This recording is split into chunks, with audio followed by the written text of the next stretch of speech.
지금 이번에 로커스트에 대해서 얘기를 하면서 그래서 우리는 GA를 써서 어떤 인사이트를 얻을 것인데에 대한 이런 예시들을 조금 설명을 해드릴게요. 먼저 예를 들면 로커 스튜디오뿐만 아니라 그냥 구글 애널리틱스에 대해서 총체적으로 이제 다 설명을 한번 해드리면 일단 되게 다양한 것들을 확인을 할 수가 있었어요. 예를 들면 채널별 유입이나 성과 지표에 대해서 파악을 할 수가 있었죠. 제 대표적인 보고서가 트래픽 획득 보고서였고요. 아니면 사용자 획득 보고서가 있을 것이고, 그러면 각 채널별로 성과나 기여에 따른 지표를 파악을 할 수가 있어요. 그러면 그걸 파악한 다음에 그 다음 달에 미디어 믹스를 조금 바꿔봐야 되겠구나. 예를 들면 구글에 대한 예산을 조금 빼서 네이버에 투자한다든지, 아니면 메타가 조금 효율이 잘 나왔으니 메타의 효율을 좀 더 분배를 해야 되겠거니, 이런 것들을 파악을 할 수도 있었고, 그리고 우리가 각 채널별로 타겟팅도 세분화할 수 있었어요. 예를 들면 우리는 그냥 단순하게 2030이 좋아하는 브랜드다 라고 인지를 하고 있지만, 실질적으로 광고를 돌려보니까 메타는 그게 맞지만 반대로 구글은 되게 5060에서 성과가 좋을 수도 있어요. 그건 아무도 모르는 거야, 우리가 성과를 확인해 보기 전까지는. 그래서 채널별 성과를 파악을 하고 각 채널별 타겟팅을 어떻게 가져갈 것인지에 대해서도 설정을 할 수가 있고요. 그 다음에 페이지별 인게이지 지표, 참여 지표를 따져가지고, 요거 같은 경우에는 참여 보고서 많이 확인을 하셨죠. 그래서 홈페이지나 또는 상세 페이지, 이런 것들을 어떻게 개선할 것인지에 대해서 좀 파악을 할 수가 있었어요.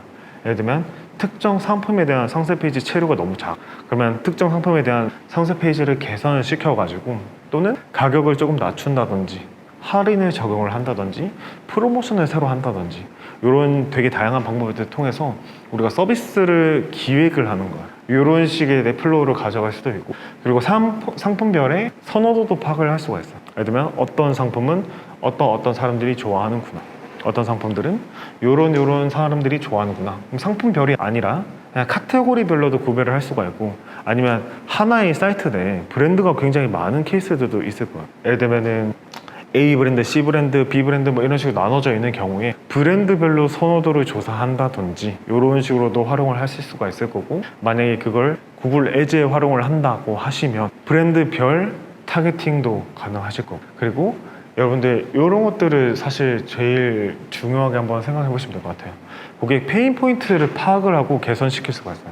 페인 포인트는 뭐냐면 페인이 그냥 아프다 뭐 이런 뜻이고, 그냥 포인트가 뭐 찝는 점 이런 거잖아요. 그러니까 쉽게 얘기하면 뭐냐면 고객이 불편함을 느끼는 요소를 페인 포인트라고 해요. 우리는 페인 포인트를 찾아야지만 페이지 인게이지먼트가 늘어나고, 그 다음에 이 사람들의 뭔가 전환율이 늘어나거나 이렇게 바뀌어요. 그러면 우리는 빨리 이 페인 포인트를 계속해서 찾아 나가야 되고 개선시켜야 돼요. 그거를 페이지 인게이지먼트로 확인을 할 수가 있다.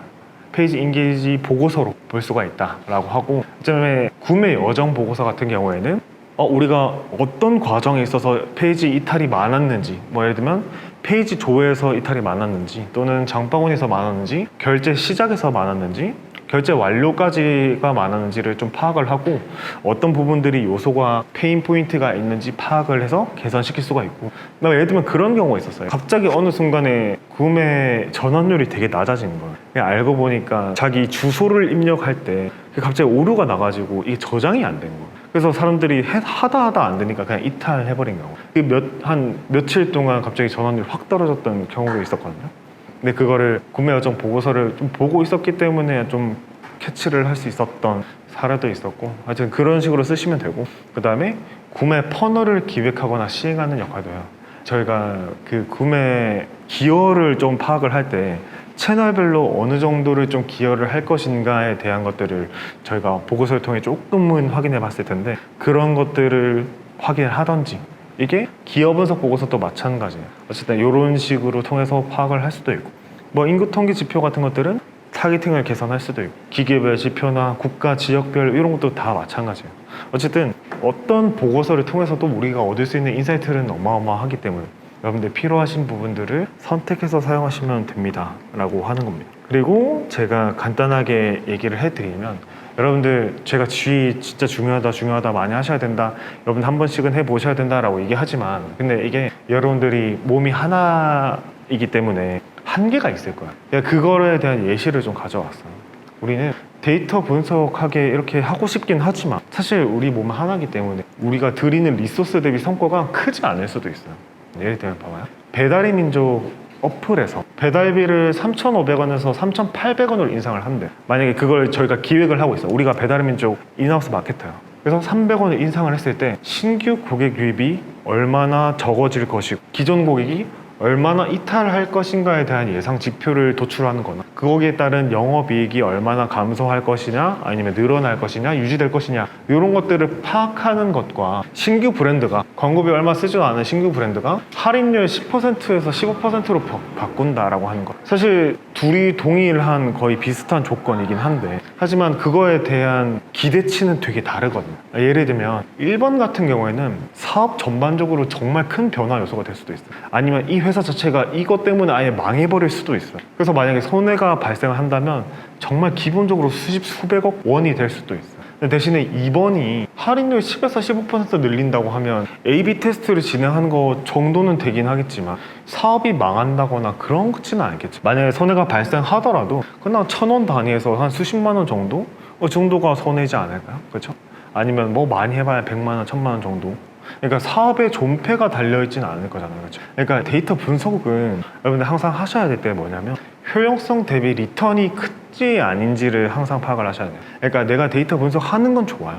내가 내 시간을 쪼개가지고 데이터 분석하는 건 좋지만 근데 그거에 대한 리턴 값이 있는지 아닌지는 여러분들 스스로 판단을 하셔가지고 광고주 개개인들한테 적용을 하시면 좋아요. 조금 이해되셨나요? 그래서 요거는 내가 써보고 싶다 아니면 난 리턴이 없긴 하겠지만 그냥 이걸로 공부하는 셈 치고 한번 해보겠다 할 수도 있는 거고 난 당장 리턴이 없으니까 조금 스킵할래 하는 경우도 있을 거고 어쨌든 여러분들 케이스에 맞게끔 설정을 해서 잘 적용을 해보시면 될 것 같습니다. 여기까지 구글 앤틱스 사내교육 했었던 인fin 글로벌 마케터 이상민이었습니다.